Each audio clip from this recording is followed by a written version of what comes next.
everyone, and welcome to Rock Solid with me, Crystal Fambrini. On today's show, I have on a dear friend. She is a fitness industry legend, fitness supermodel. She is a cancer survivor. She's legally deaf, and you would never know it. It's very impressive. She is great at creating costumes and doing cosplay.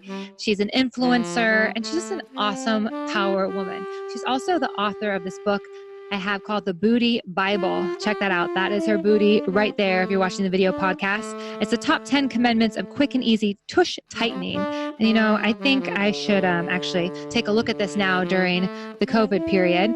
You can also, if you Google Alicia Marie on YouTube, you'll see her as a fitness expert teaching some great workout routines for home. And these videos have tens of millions of views. But on today's show, we talk about how she's feeling, what's been going on during COVID, and how this is really the first time in her life where she found herself in a deep depression, and she didn't even realize it until a friend pointed it out to her. So she shares about that experience and how she got out of it, and I hope you can learn from her experience. We also talk about how the average American has gained 16 pounds since the coronavirus and what we can do to fix that. We talk about all this and more. Let's jump into it. I'm so excited. Hey everyone, and welcome to Rock Solid, where we explore how to live your best, most rock solid life. And with me today is a dear friend, a world-leading fitness expert, also world-leading fitness supermodel, a cosplayer. Everyone knows her if you play video games. I consider her to be a real-life superhero. My dear friend, Alicia Marie. How are you? Hi, Crystal. Hi, Rock Solid Cheers. What does your audience call themselves? Do they have a name, a nickname yet?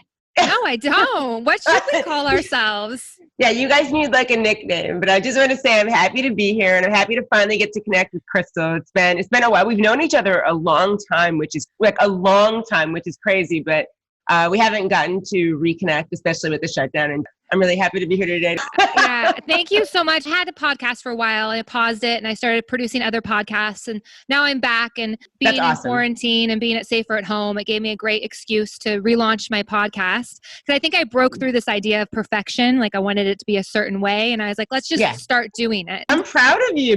You're a really, really good host. You're just a natural at getting people to spill their beans. Ooh, get ready. And you're really comfortable with people and helping people who maybe aren't that like at ease at being interviewed to just be themselves. So, thank you. And whoever's listening to this too, you know, it's a great way to add structure to your life. Like I washed my hair, I put makeup on. Exactly. Like I had no idea when I started this. I thought, I just do this for a couple weeks in safer at home mode. Now that's turning into a couple months. I mean, literally, this is the first time I put makeup on all week. You good. First time I washed my hair all week. And you look fantastic, by the way. You look beautiful. No, I thought what we were going to talk about is how we love working out at the world famous Gold's Gym in Venice, California.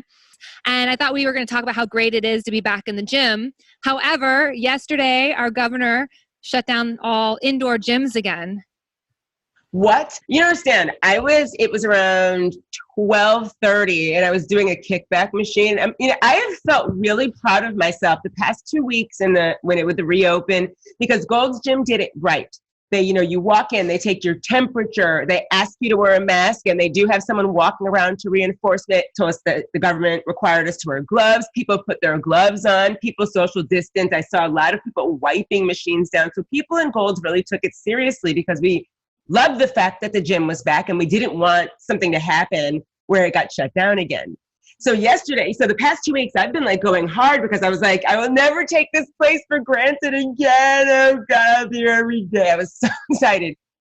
On the kickback machine, feeling good about myself. Friend comes up to me and says, this is the last day at the gym. And I was like, not mine, maybe yours. And he was like, no.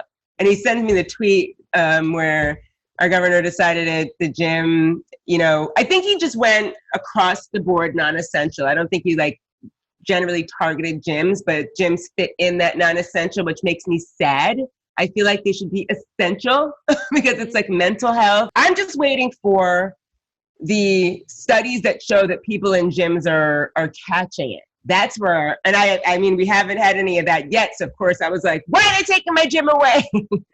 It's going to be hard. I mean, when they first took it away, I was a little scared. So I went on walks every day and, we didn't know what was going on. Then I was so happy. I snuck in for like a week at the gym. And I went every single day and I was so sore, but at least I got that in after a couple months. And now that it's getting taken away again, it's so good for your mental health. What do you recommend now? Like, what do you think people should do? Because it's important to pivot. It's important to just accept it for your mental health. Also know that it's temporary, but how can you get that gym workout without a gym? That's a really good question, Crystal. Especially for people who, like you were saying, who use working out and kind of getting that sweat on regularly as part of taking care of themselves and their mental health. When the gym shut down, I have friends who work at for fitness equipment companies. And apparently 2 million people ordered fitness equipment when gyms shut down all at once. That's why it felt like if you were trying to buy dumbbells or whatever and you couldn't, that's why. So I think one of my biggest problems was, I've always relied on, like you, I've always relied on the gym as like a sanctuary. It's where I can, and some of my best ideas I've gotten while on the step mill, part of my creative process. So having that taken away it wasn't even like I was complaining like, oh, I want to go lift weights so I can look good. It's not just about looking good for a lot of people. For many of the people who work out, it's part of how we take care of ourselves. And not just, mentally, how we stay even. For the first 2 months, I did actually get a bar and I took some stuff from my fitness stuff that I had like collecting dust in storage to do a little bit at home. I just don't like home workouts, that much. So the home workout thing for me, I really did push against it. So I became very depressed. And I will admit to you that April and May were really difficult for me. And I'm sure they were difficult for a lot of people. April, I think I spent a lot of time crying, and I wasn't like on social media going, give me back my weights. I wasn't complaining because I understood why I got it. But at the same time, I was well within my right to mourn something that meant so important to me. So I hated being on social media and seeing people mocking people for being upset that something as important as being able to work out was being complained about. People are human. We're allowed to say, I'm sad it's gone. I tried to do the home workout thing. I picked up a couple apps. One of them was the Center app, the Chris Hemsworth app. And so I signed up for the app. I did that home stuff. I brought my stuff out of storage. I went on some walks. I was depressed because I was missing that part of my life. And so towards the end of May, I think it's like stages of grief. It's like anger, sadness, bargaining, acceptance. We don't know if we're ever getting the gym back. So if I want to be able to work out, I better figure it out. And that's where I bought a weighted vest. Oh, and nice. It came in the mail, and a week later, Gold's like, we're opening. Right. I was like, what the heck? I had all this stuff. And fast forward to having our gym back. We were all excited. And you know what was really killed me, Crystal? I thought that like the first day of the gym was going to be like a line down the street. I was there the first day. We both went the first day it opened at different times. But yeah, I wasn't sure what to expect. Yeah. Exactly. I thought, and me and my fiance were like, you know what? The first day back is going to be a zoo, because if anyone's going to be hardcore about the gym, it's going to be Gold's people, because it's the mecca. This is Gold's Gym Venice is Arnold's gym. It's where the most hardcore of hardcore fitness and workout weightlifting people congregate to get it on. They're hardcore, but they're also the sweetest, because it took me a couple years to actually walk through that door, because I'd see all the muscle people outside. Oh, I was intimidated, and I'm not really, I think it's like I was intimidated and I'm competitive. So I'm like, oh, I'm going to look like such a wimp when I walk in those doors. But as soon as I started, and the first day, my first workout, I met Mr. Olympian. He was there. Oh, wicked. That was neat. And I took a picture, and then, and then I saw like Arnold Schwarzenegger there like a week later, and everyone's so nice. Yeah. You actually see all these people when they're working out. Yep, exactly. Yeah. I have friends who I say, oh yeah, come to go to get a workout in with me or whatever. And they're like, oh, hell no. They're like, I have to work out to get in shape to go work out at that gym. I'm like, no, but people do. They're like scared of it. Like you said, sort of. Then you go in and you're like, oh, it's just people who just happen to be a little bit more hardcore. But I will say this, people who worry about going to the gym because they're worried about other people silently judging them. The Mech is the best place because everyone's in their own little world because they're worried about themselves. You have nothing to worry about with that gym. People are so into their own stuff at that gym. It's not even funny. Well, it's the only gym that I've been to where you go to where they're like, you're allowed to videotape. So people would come in all the time, especially during the summertime from all over the world with like actual crews and do like fitness segments. I mean, because there's famous people that work out there. Have you done that? Have you brought a crew in there and filmed there?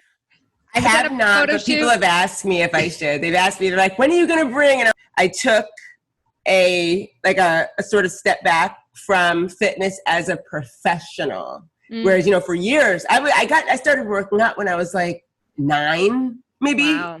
Mm-hmm. So I started teaching aerobics when I was like 15. By the time I was 18, I was a personal trainer. I was on MTV's Made. I was a trainer for their reality show, the fitness reality show they had.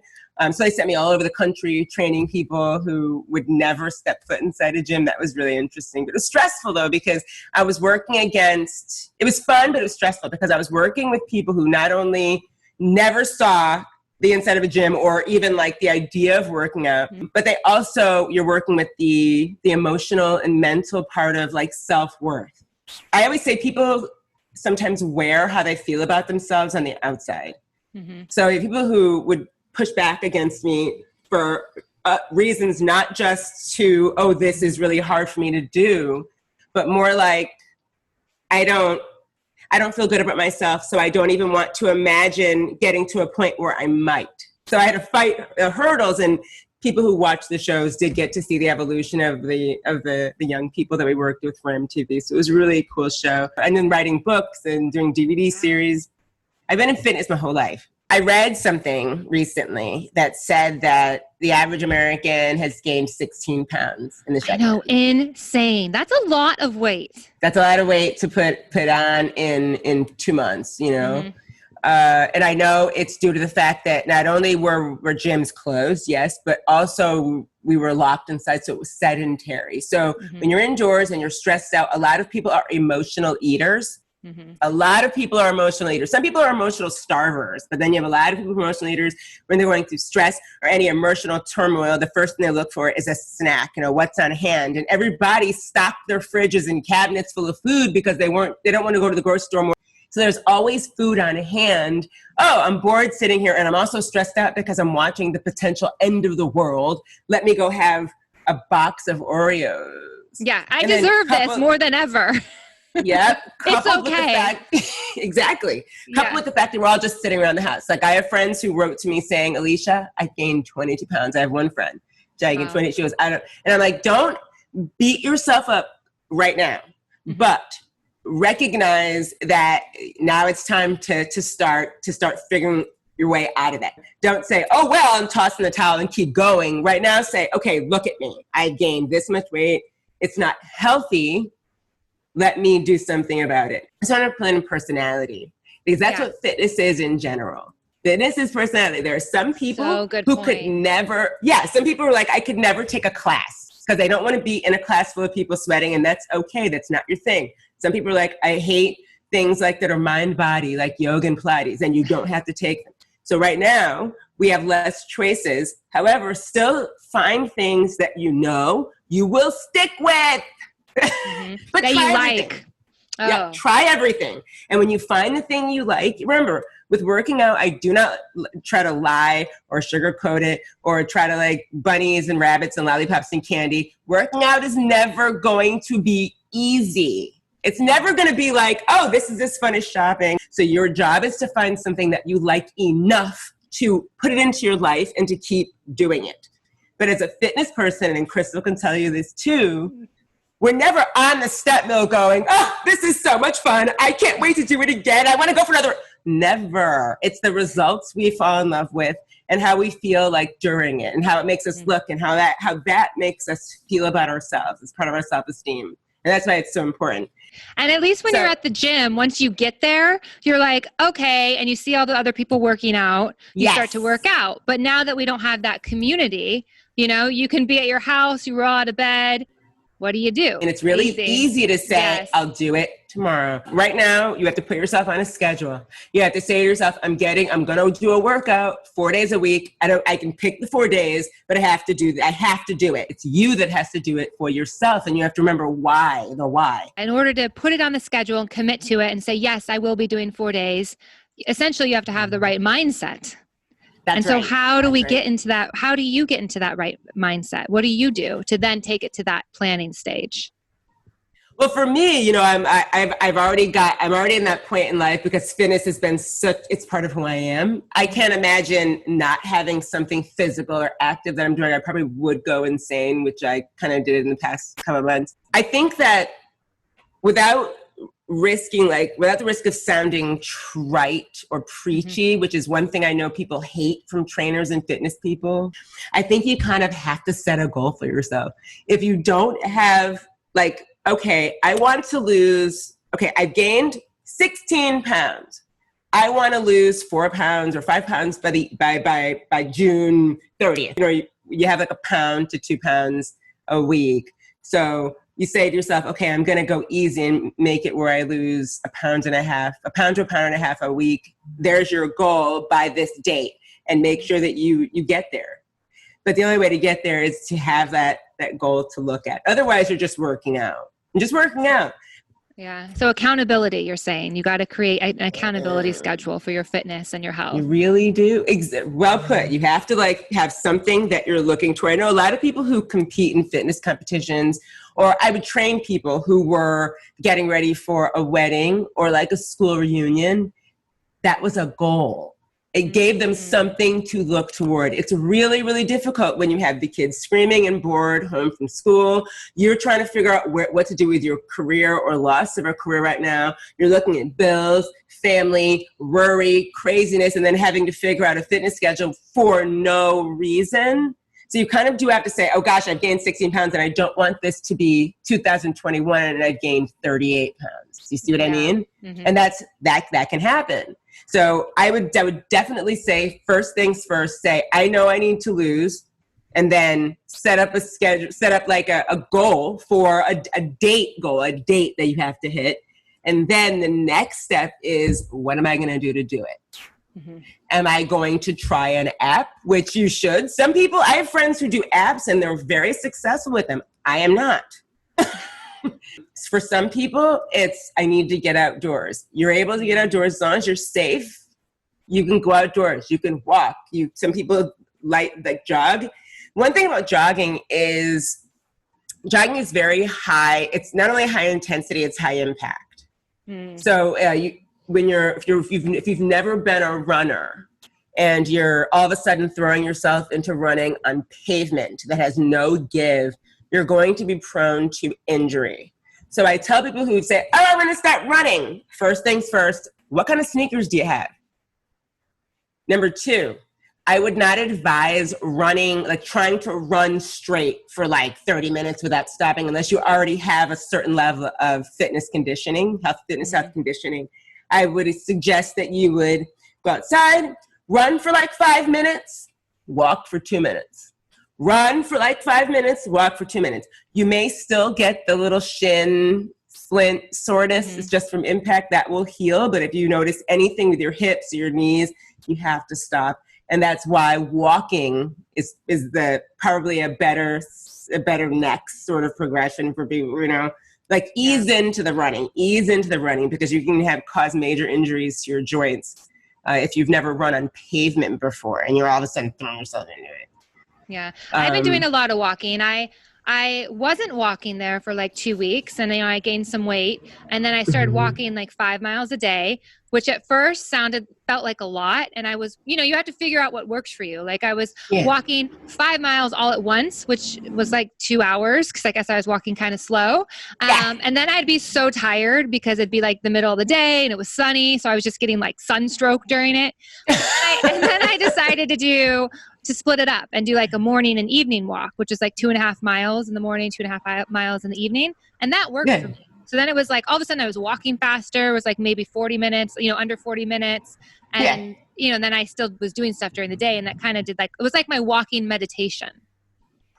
That's perfect. That you actually did what I'm saying people should do. You figured it out. You figured out how to make it work. All of us are having to figure out, okay, instead of fighting back against the fact that we've lost our gym and instead of fighting back and getting depressed, it's time to accept it. So for me, I do interval. I do interval training running.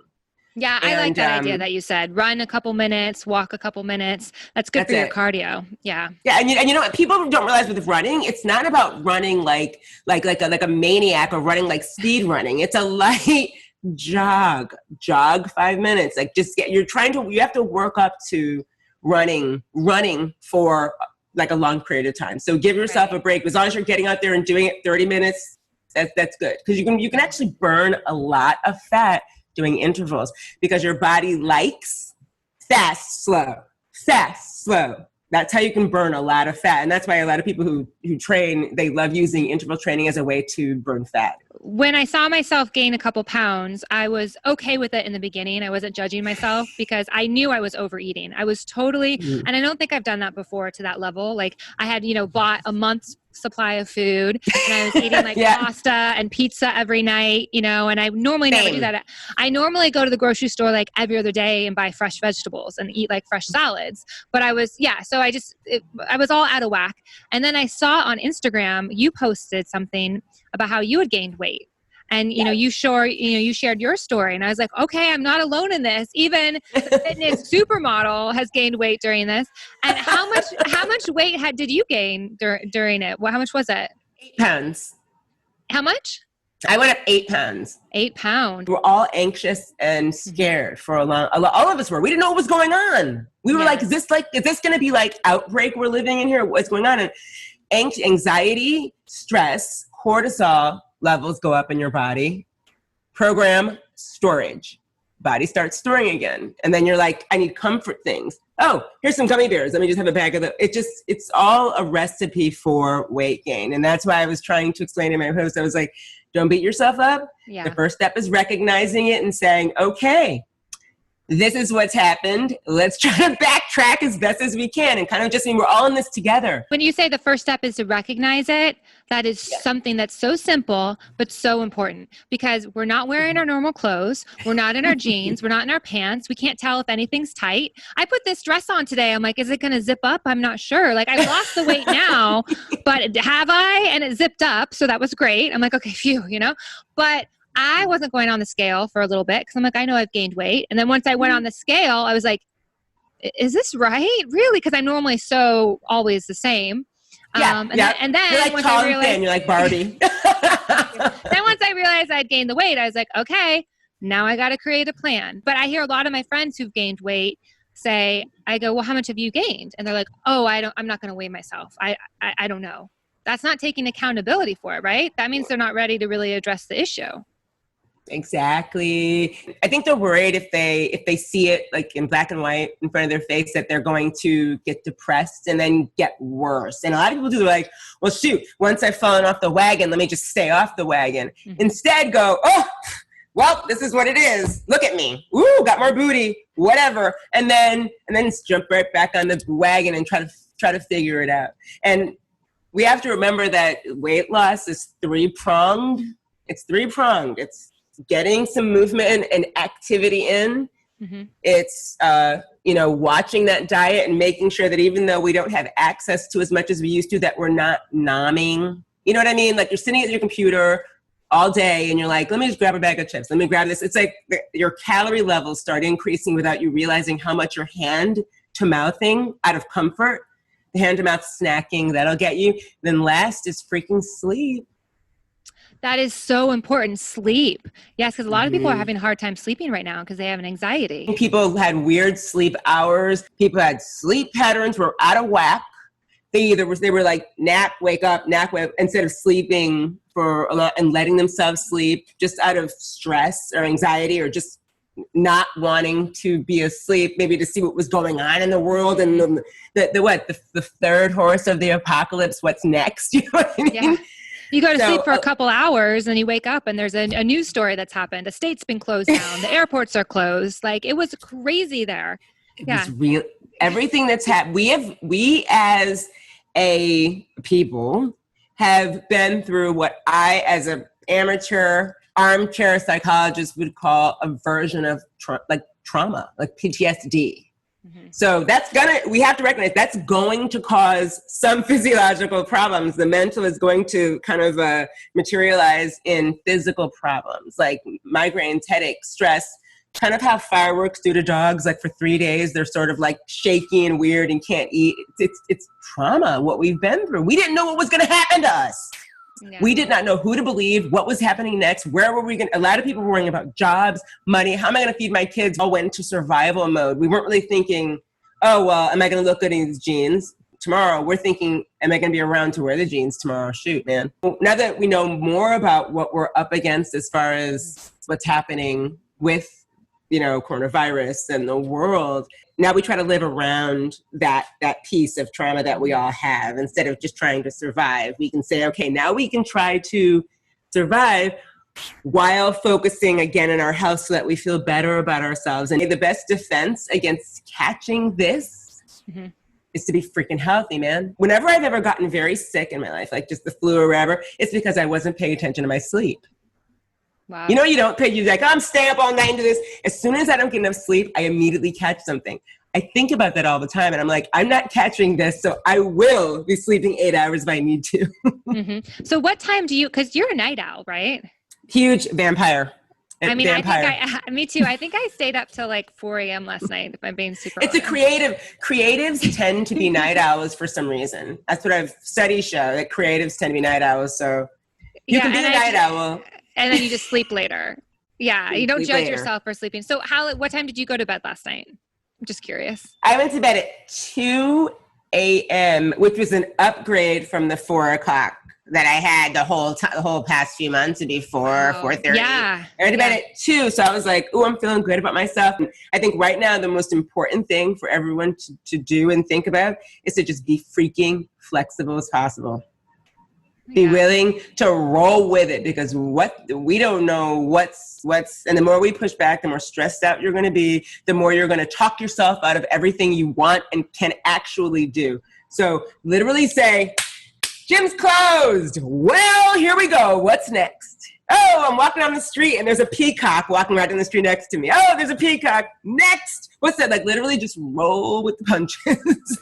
That is so important, because like I had another one of my girlfriends was on CNN today. She, Beth Bishop, she owns the Phoenix Effect. It's a gym in Los Angeles. And the anchor was asking her all these questions about what are you going to do? And she kept responding like, you know what? We are going to pivot. We're going to change. This is okay. We've accepted it. We respect this. And the anchor was like, wow, I can't believe how positive you're being. And her response was like, well, what else am I going to do? I mean, that's where we're at. We have to accept this. And I think that's what everyone's feeling now. It's like, we're not in denial of what's happening, but are we going to stay in this worry? Are we going to give ourselves depression? I mean, we have to just be like, okay. And when you can feel it too, when you fight something, like if it's the gym closing, we can take that as an example. Like, I don't want it to close. Why is it going to close? Like, this is horrible. Like, what am I going to do? Like all of that. And on a loop is just negative energy, right? Yes. But if your friend comes up to you and says, oh, the gym's closing. And instead of saying that, you just say, all right, okay, what are we going to do? What's next? Do you want to go for, social distance walk? All right, I guess I'll try an app. It actually feels better. Yeah. Like just even like reacting it feels better. Yeah. You feel lighter. And it's like, it's those simple things, but sometimes when you're in breakdown, it's hard for you even to get to that point. Right now, we're in a very sensitive period. Mm-hmm. Everyone's emotions about everything are very, very high. So it's really important to protect your headspace. disengage. Like I've taken major breaks from social media. Like I used to, like during, especially with Black Lives Matter and other things was going on, I was on social media all day for hours. Like I'm not saying be completely ignorant as to what's going on in the world. I'm just saying you to protect your headspace, especially right now, you need to just disengage sometimes. And that's totally okay. I think we have to do that right now. Focus on yourself, eat better, maybe play a video game, maybe watch a really ridiculous movie on Netflix or streaming or something, you know, just something to take yourself off of the onslaught. Is needed. You said that you had some depression, which I think a ton of people did during this time. When you were feeling depressed and down, did you recognize that you were going through a depression at that point? I did not realize I was going through depression because it's hindsight. Mm-hmm. I was upset most days of April because I was mourning, yes, the gym, my little outlet for, stress. I was mourning also the industry I'm in. I'm a costume maker. So all of the events that I had been planning, looking forward to, I mean, these are costumes for other commissions for other people, but these people's costumes, like everything in my little corner of the world, everything from fitness to costume making was shutting down. Mm-hmm. And I don't think I was panicking because I'm lucky enough to say that it won't impact my quality of life that way. But it's, I love my work. I love what I do. I like events. I love seeing happiness on people's faces when they put on a costume for the first time. I like using conventions as a way to connect with people that I don't see because I'm kind of a recluse. I don't really go out to bars and places and parties like that. So conventions and events, nerd events, geek events, video game events are how I got to see people. Yeah. So looking at the calendar in April and just seeing everything fall off, I fell into a depression that I did not realize. And then with no way to get the stress off, I fell into depression without realizing it. So I was upset every day. And a friend of mine said, Alicia, girl, you're upset. Like she sent me, my friend sent me, I don't know if you can do this. You know what tea, like high tea, like they do in like England, high tea. Yeah. Parties where they have tea and sandwiches and tea and like biscuits and cookies. Well, there's a business here, and this makes me happy because you're patronizing small businesses that might, could go under if they don't. Yeah. You can send a tea party to a friend where they get. Oh, that's cute. They get like biscuits and sandwiches and then like different types of tea and a tea mug, everything. And I got this, and I was like, who sent this to me? And she's like, I did. She's like, you just seem so sad the past couple of weeks. I wanted to say something to cheer you up. And I was like, because I didn't realize I sounded that way. But I guess to a friend who knows me, they probably like, Alicia's going through something. And that's when I was like, I must be going through something because I didn't know. Yeah. So I think that's why right now I can look back and say I definitely was going through depression. And I know how important it is to take care of what's going on up here. And for me, I've had to take step back from social media, go on, step back from social media, go on, instead of just being on all day on all platforms, going back and forth. It wasn't helping me as much as I like being connected to the world. Yeah. You had to practice mental strength, and to set your minds. Yeah. So your friend pointed it out to you. You accepted it. You acknowledged it. You took it seriously, and then you took action by yourself. Yes. Yeah. She was for me, and she probably doesn't even know this right now, but she was the wake up call for me, because when she said that to me, I was like, I am. She was like, you are upset, you are angry or upset every day about everything. Like and she's like, and I understand it being that the world is like in craziness right now. She goes, but you're always, I mean, she was, I went through breast cancer. I'm legally deaf until I got this medical processor in my brain, but I've had a lot of hardships in my life. And she's like, and I've seen you fall in and then bounce right out. She's like, I've never seen you repeatedly just be like, and she goes, it just doesn't feel like you. And I was like, whoa, maybe she's right. And that's when I said, okay, I got to turn this around because I can't let this change me. I have to keep pushing forward. I have to keep pushing forward and recognize the things that are causing me to go in the wrong direction because right now it's like everyone hates that term, the new normal. Everyone hates that new normal. The reality is we don't know what's next. Mm-hmm. So if we try to predict it or push against it, like you said, we're not gonna get anything done. It's better off to say, instead of sit back at home and complain and wait for something to happen. Nope, we have to take charge now, take control now. And most people feel better when they do feel like they're taking some control, even though it's really just the illusion of control because we don't know what's next. But it does make you feel better. You have gone through a lot in your life, and I acknowledge you for all of that, and I have known you to always be happy. But what did you learn from all of this? Like, what do you think was the most important thing that you learned from this so you don't repeat this again? That's actually that's a really freaking good question. One thing I learned is that, how people say that they are addicted to like social media, they're addicted to it. And like they say, it is very easy to become addicted to something that provides negative stimulation and feedback. I'm not saying that social media is all negative. I'm not at all. It's actually a great tool in moderation and knowing how to use it in moderation. Mm-hmm. And not, because I think if you're on it like too much, it starts painting how you see yourself, and it provides an inaccurate representation of the world. Mm-hmm.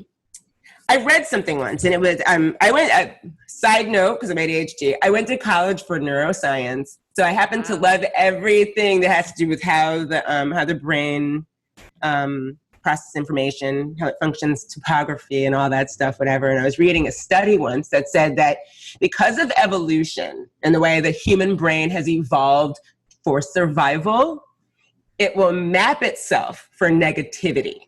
Meaning, you're a caveman.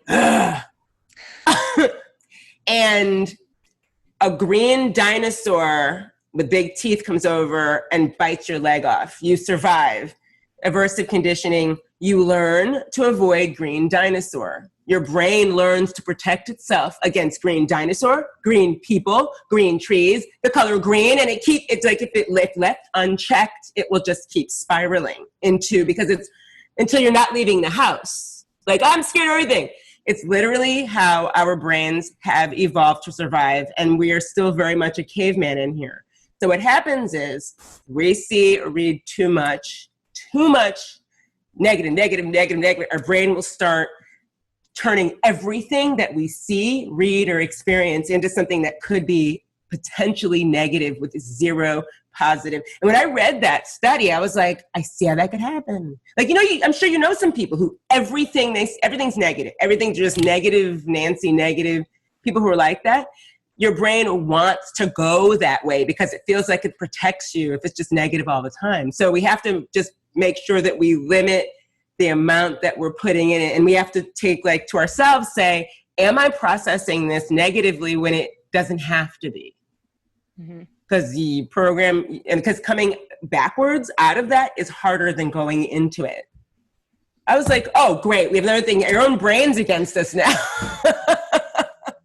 So for me, I realized that, especially because I'm really into just self-awareness and learning more about myself and how I move in the world and how I process people in my life. And I'm really protective of this headspace. I need to be, because I'm a creative. What I would like to continue doing is just recognizing when I'm falling into bad patterns. And with all of this, I was usually very good at that because I knew. But with this, I didn't recognize what it could do. And I think a lot of people the weight gain, depression. Mm-hmm.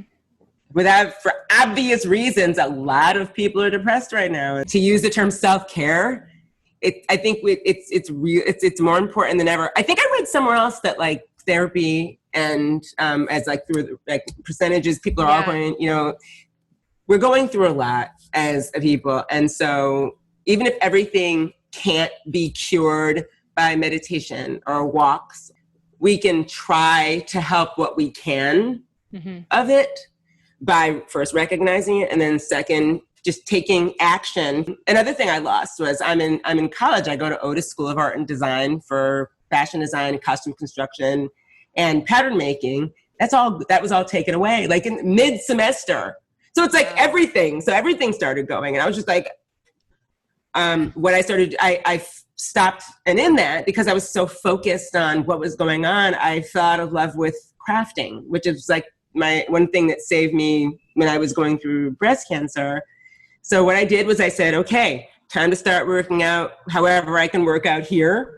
2, focus on the fact that I need to stop bringing home bags of gummy bears, even though it makes me happy to buy them. It makes me unhappy to eat them all. So don't buy them all. Stop it. And then thirdly, finding a project that I can do that I know will make me happier than not doing anything. Being an adult and maturing through this process is realizing that we have to accept things as they are and try to work with the new normal that we're facing right now. And then figuring out how to live in that and how to make a life in this and how to feel good about what we're doing right now. Because that's all we can do, man. Otherwise, just stay depressed forever, man. Yeah, no, really. We all have a choice. You have a good friend that was a really sweet way to acknowledge you and to kind of, she gave you some self-care, because, you got to then, eat the biscuits and have some tea. And it was such a loving way to share with you. I feel like some people might get mad at their friends. Why are you being so negative? Why are you so sad? And she did it in such she came from her heart and from love. So that's beautiful. Good friend. And you know what, it's funny because some people who are, I think, and I know this has been chatted about on Twitter and stuff, which is my favorite platform, but on Twitter, people talk about how some people in quarantine do fine. Some people do fine in quarantine. They're like, yo, I've been preparing for this my whole life. Some people who are people crashed and burned. I'm an extrovert, even though I have introverted characteristics. I draw my energy from other people. I like being around people. I like socializing. I like doing projects with people. I like learning about robotics with 3 of my friends. Whoa, that's cool. I have other friends. And this is the friend who sent me the tea party. She could stay in her house forever, not talk to anybody, and be totally fine. That's a personality thing. Neither one is better than the other, but it's also important to understand that people are different. And there are some people that really are not okay with the shutdown. It's like people who flourished in it. Mm-hmm. So if you're like me, we had definitely a tougher time figuring out how to make this work with how to align our energy in this world. Compared to people like my friend who can sit in her house for 2 weeks and write a screenplay and not even think twice about the fact that she hasn't seen anybody for 2 weeks. Wow. Oh my gosh. Well, thank you for sharing all of this with me. I really appreciate it. I love you. You really are a shining light. And thank you so much. It's been too long since I've seen you. I mean, besides the gym. It's crazy. Okay, so I have one last question for you, which I ask every single person. What is your definition of rock solid? Or what do you think of when you think of rock solid? Ooh, what is my Alicia Marie's definition of rock solid? Somebody who knows and is unapologetic about what they are, what their direction is, and what they want to do, and they go after it with everything they are, knowing that tomorrow is not promised. That is so good. And I love the way that you said it. You said it with such conviction. You said it with such force. You were very focused on that. You do not know where you're going to be tomorrow. You do not know. So if there's something you want to do or something you want to accomplish and something you know that you yourself can succeed at, you know what you can do, freaking go after it, man. You never want to live life of regret. When you do finally leave this earthly realm, you want people to say about you, you know what? The way that she lived her life, man. Wow. She went after it. And that's what I want people to say about me. So that's how I live my life. Oh, that is really good. I love it. You went after it. She went after it. Everything. Okay. Thank you so much for taking the time to connect with me. I really appreciate it. Thank you for time. And we'll have our walk this week, maybe? Yeah, for sure. For real. Okay, cool. Yeah. That's not a Hollywood thing. That's a real thing. Yeah. Yeah, exactly. Text me. Okay. Bye. Love you. All right. Bye, Crystal. Bye, everybody. And thank you to everyone listening.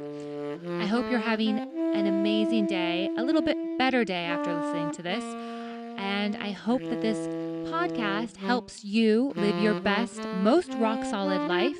And I would so appreciate it if you could subscribe on Apple Podcasts and also leave a 5-star review.